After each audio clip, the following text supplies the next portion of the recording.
Knowing that the little carriers of Taffy 3 could never escape in time, Captain Evans ordered his vessel to turn and single-handedly attack one of the largest fleets ever assembled. Here's a size comparison of the Johnston versus the Yamato alone, not to mention the 23 other ships.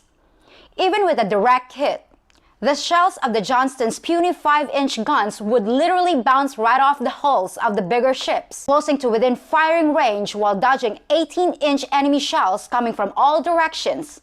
The Johnston fired its only torpedoes at a nearby cruiser, the Kumano, blowing the bow completely off the much larger ship. By this time, seeing the Johnston fearlessly engaging the enemy on a suicide run, Admiral Sprague ordered his other remaining destroyers and escorts to join the fight. The commander of the Japanese forces, Admiral Kurita, was becoming convinced that the attacking American ships couldn't possibly be little destroyers.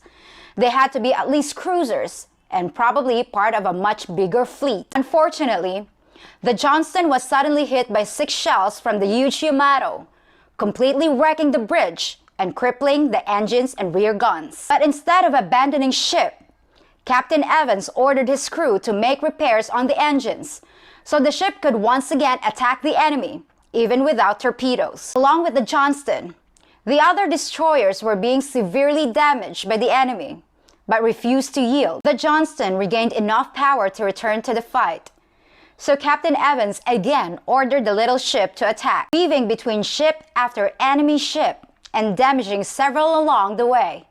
The destroyers and escorts of Taffy 3 managed to throw the entire Japanese fleet into chaos. Surrounded by 4 enemy cruisers and several destroyers, the Johnston was pounded into a pile of wreckage, and the order was given to abandon ship.